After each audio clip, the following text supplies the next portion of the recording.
Yo, what is good, everybody? It's your boy Golden Falls, Golden What If, whatever you want to call me, and I'm back with part 2 of What If Deku was the Grim Reaper.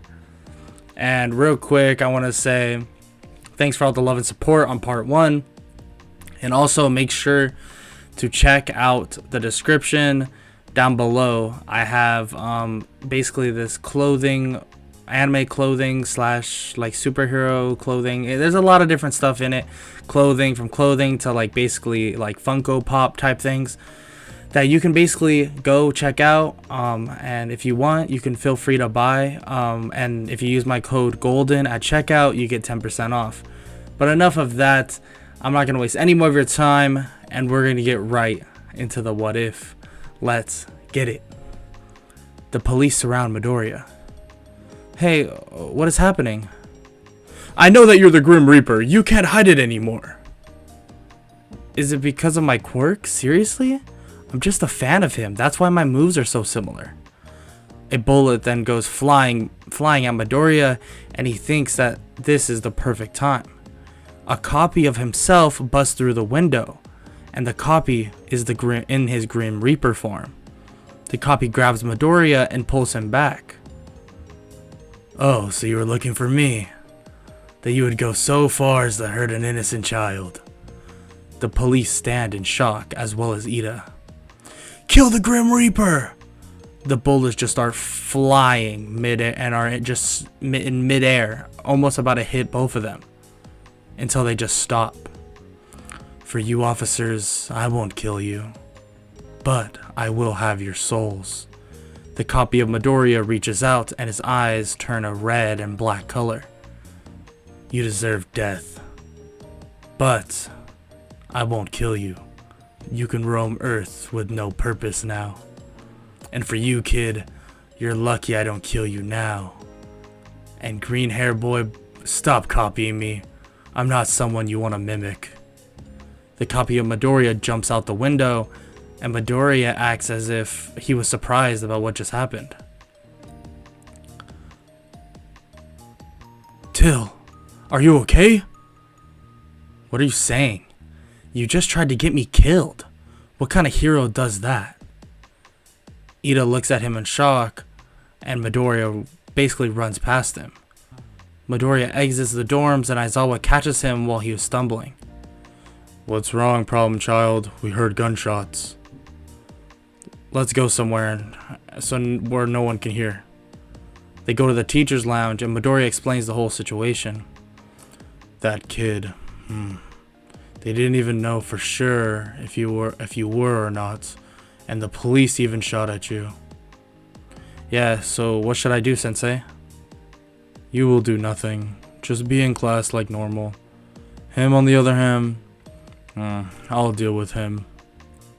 Aizawa leaves the teacher's lounge, and Midoriya heads back to the dorms. The next day, Midoriya arrives and everyone enters class, but Ida is nowhere to be seen. As you can tell, Tenya Ida is not with us. He was expelled from UA, but is allowed to go to another school if he so chooses to. Some of the class asks why, and that isn't fair. Fair, huh? Is it fair that Till has to deal with false accusations of him being the Grim Reaper, and then shot at because of Tenya's rash decisions? The class goes silent and apologizes, even apologizing to Midoriya. By the way, the whole class still thinks his name is Till, but only Bakugo and the teachers actually know who he truly is. Now that we are done with that a different teacher will be teaching you today. All Might then runs through the door. I am here, walking through the door like a normal person. All Might tells them all to get on their hero outfits and meet him at Ground Gamma. Everyone does so, and Midoriya reveals a purple cloak. Wow, Till, you really admire that Grim Reaper guy, huh? Oh yeah, Kachan, I really do. It's good to have you back, nerd, even if it's under these weird circumstances. Midoriya nods and they walk to All Might. Okay, class. Today we'll be doing heroes versus villain training. He explains that the villains will protect the bomb and heroes will try to capture it. All Might announces the teams as Kirishima and Bakugo as the villains and Midoriya and Yaoyorozu as the heroes. Why does that name seem familiar? She walks up to him. Hey Till, so what's the plan? I'll just win for us, don't worry about it. I can just shadow step to the bomb. Well, since we have time, when I get to... Midoriya cuts her off. Yeah, I'm sorry, Yaoyorozu. Like I said, I'm not here to make friends. I have a promise to fulfill, and that's it.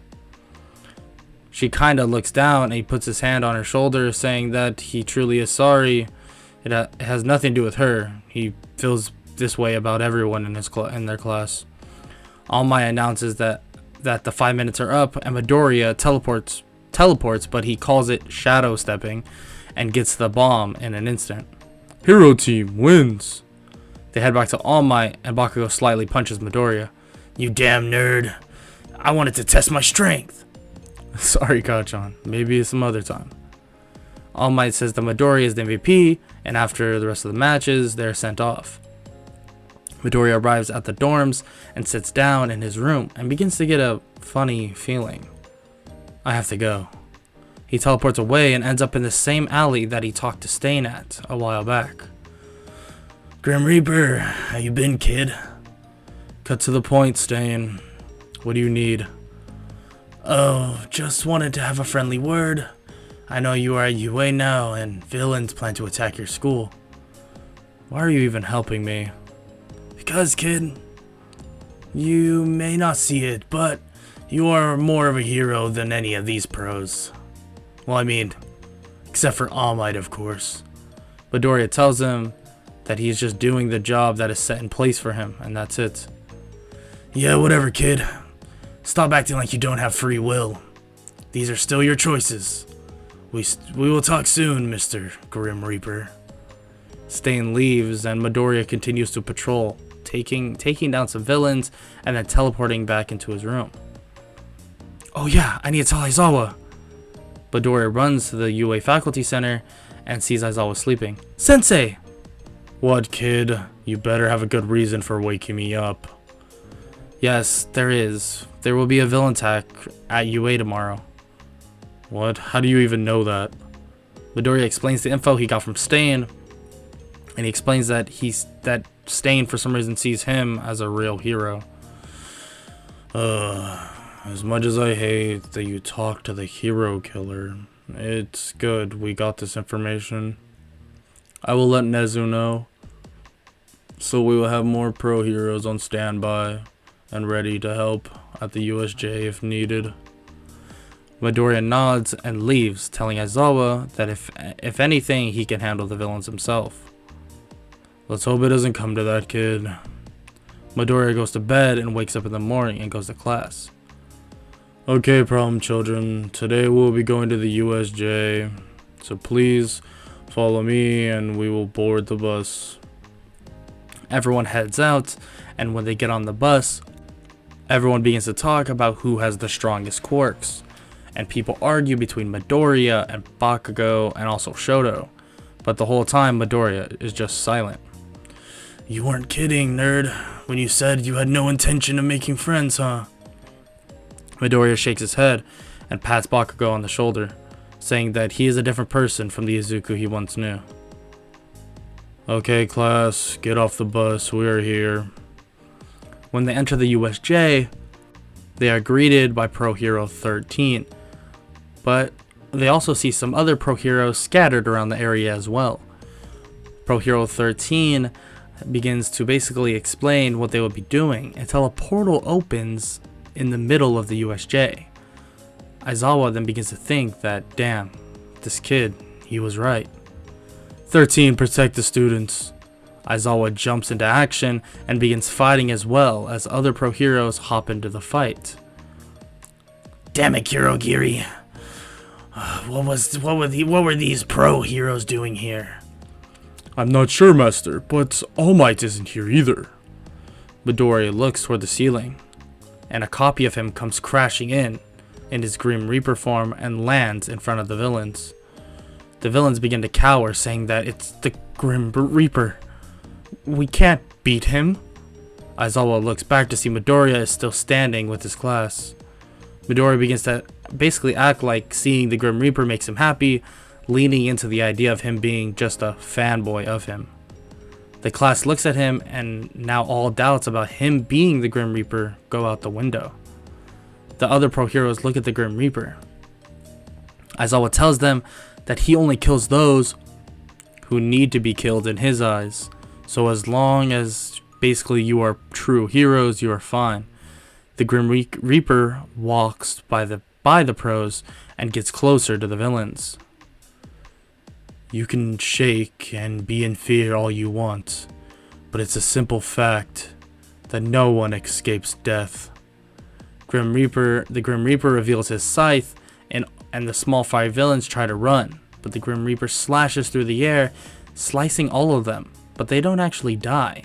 Their souls are pulled out of them and sent to hell, making their bodies in a state of comatose. Kurogiri, get the Nomu! Shigaraki looks at Kurogiri to see him unresponsive. Oh, you're trying to bring reinforcements, huh? Your friend here, Kurogiri, won't be moving anytime soon, but I won't be killing him. His soul is pure. I don't know how, but he has a different fate.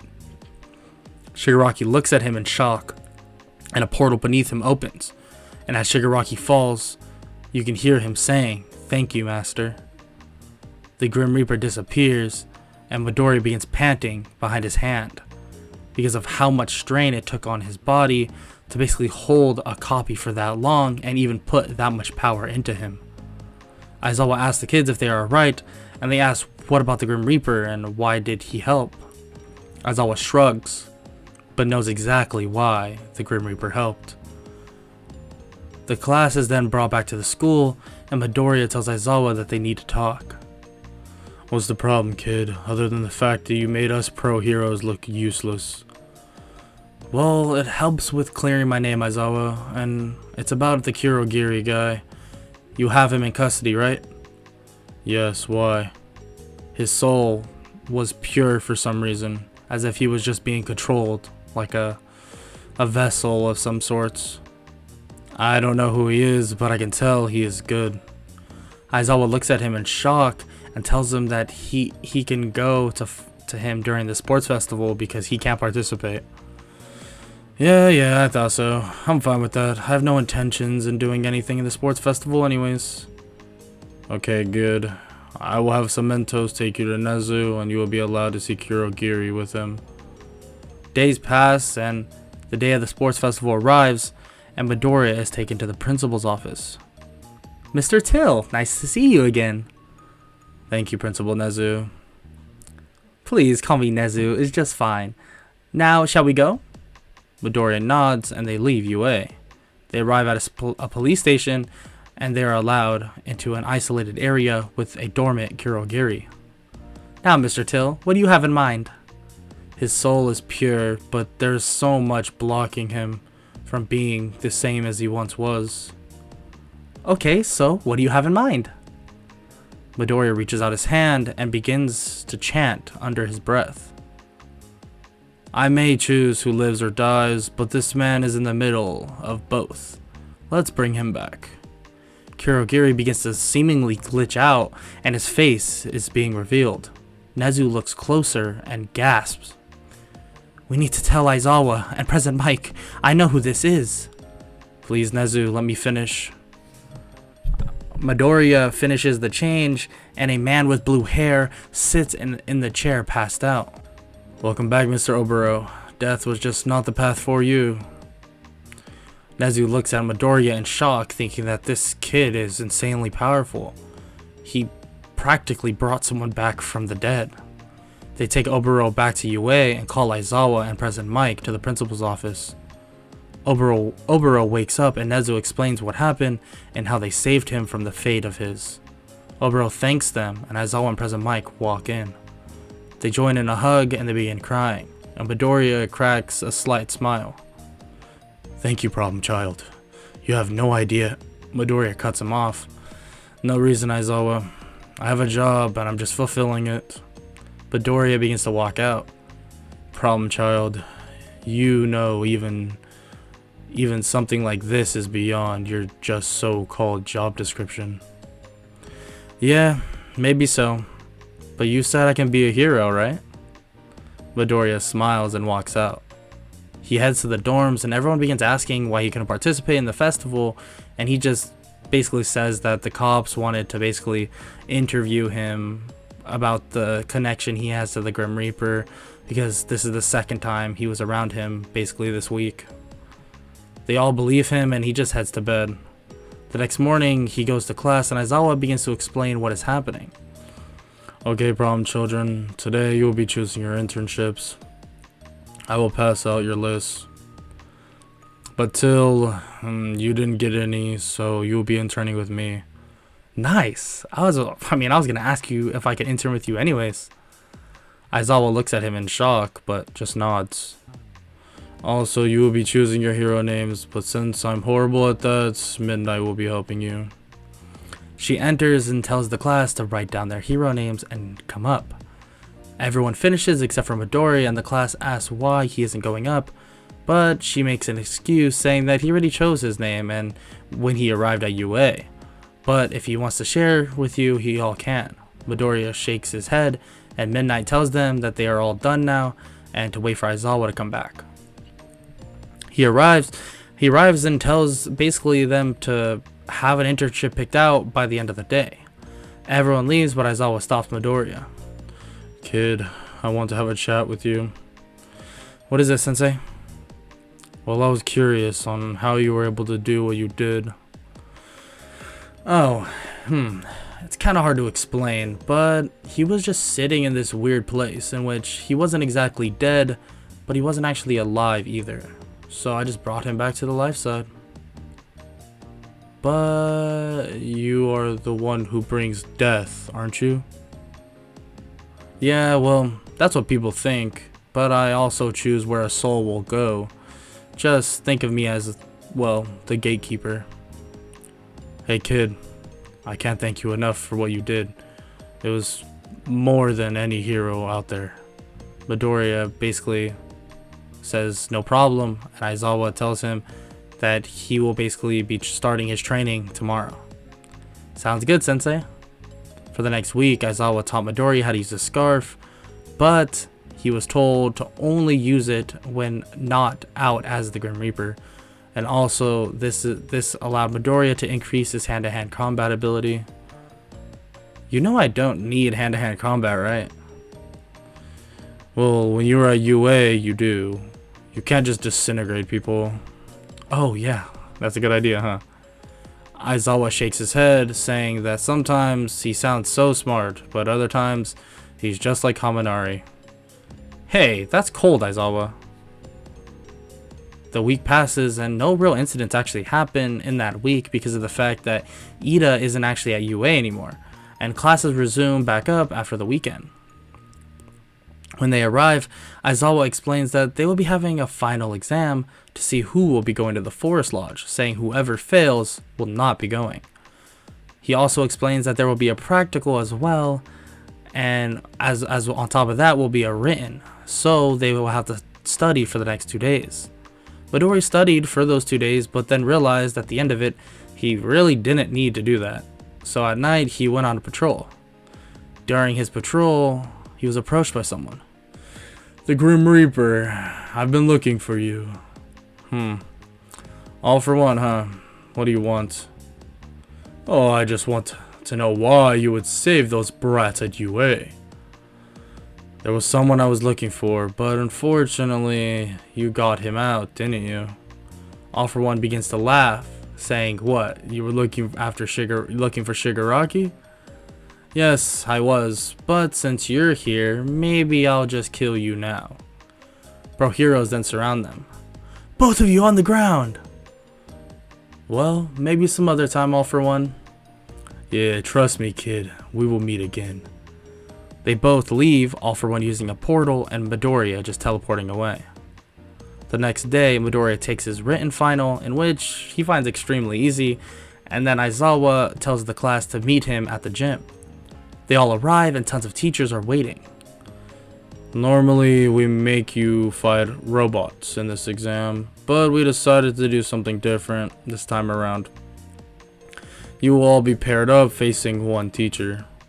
The class asked that, does that mean one team will have 3? No, the one person on their own will be Till, and I will let you all know who he will be facing. Aizawa does a weird little smirk and continues.